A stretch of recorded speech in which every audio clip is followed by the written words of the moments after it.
kardiovaskular merupakan obat yang digunakan untuk mengatasi gangguan jantung dan pembuluh darah, seperti hipertensi, aritmia, dislipidemia, dan trombosis.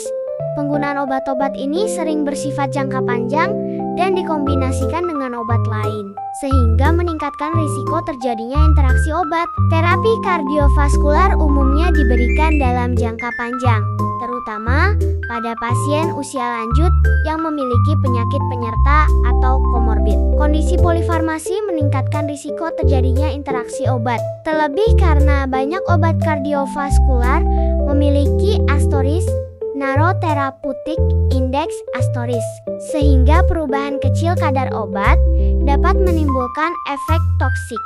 Interaksi pada obat antihipertensi.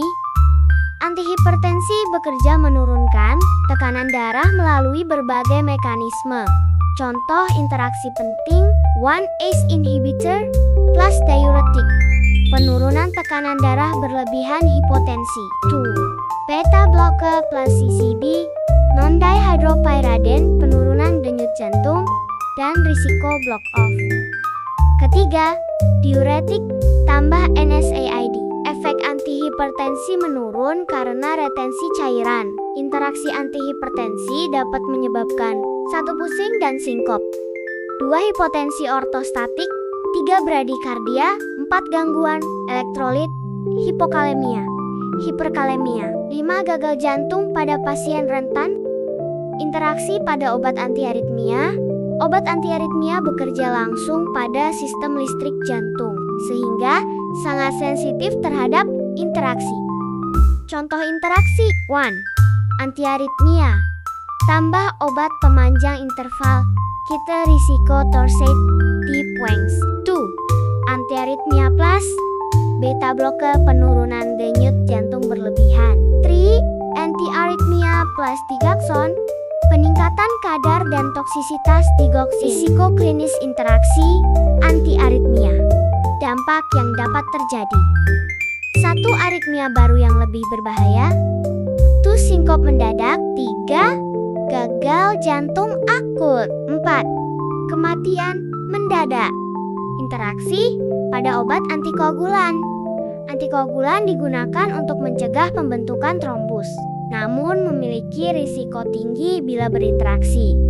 Contoh, 1. Warfarin tambah antibiotik, peningkatan INR dan risiko perdarahan. 2. Anticoagulant plus NSAID, perdarahan gastrointestinal. 3. Antikoagulan plus antiplatelet, risiko perdarahan meningkat drastis. Dampak klinis interaksi antikoagulan. 1. Perdarahan ringan hingga berat. 2. Perdarahan introkranial. 3. Hematoma luas. 4. Shock akibat perdarahan. Interaksi pada obat statin. Statin bekerja menurunkan kolesterol dan banyak di metabolisme di hati oleh enzim CYP4.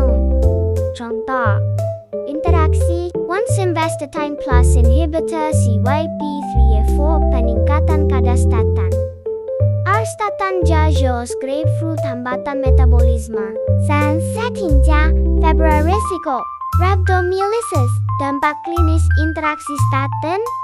1. Nyeri otot miopati. 2. Kelemahan otot. 3. Peningkatan enzim SIKA.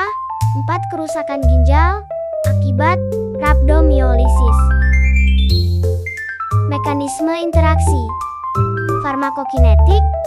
Interaksi farmakokinetik memengaruhi kadar obat dalam tubuh, meliputi 1. Absorpsi, perubahan penyerapan di saluran cerna. 2. Distribusi, kompetisi ikatan protein plasma. Some metabolism inhibisi atau induksi enzim CYP.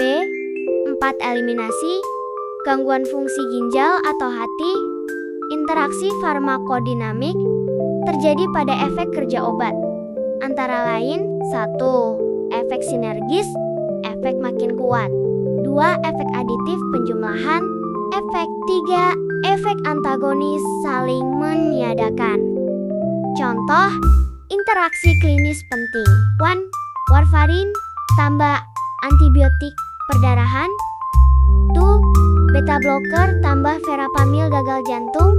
3. ACE inhibitor plus supelman kalium hyperkalemia. 4. Statin plus erythromycin miopathy berat. Manajemen interaksi obat, upaya pencegahan dan penanganan. 1. Identifikasi potensi interaksi sejak awal. 2. Evaluasi risiko dan manfaat terapi.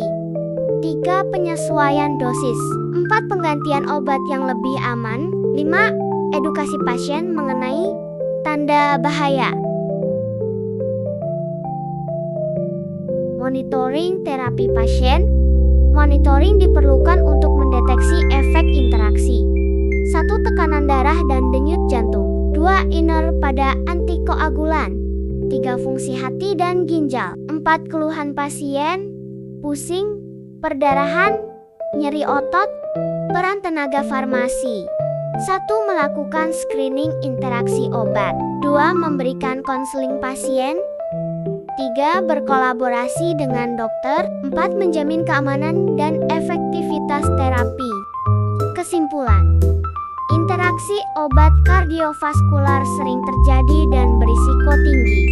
Pemahaman mekanisme interaksi sangat penting. Manajemen dan monitoring yang tepat meningkatkan keselamatan pasien.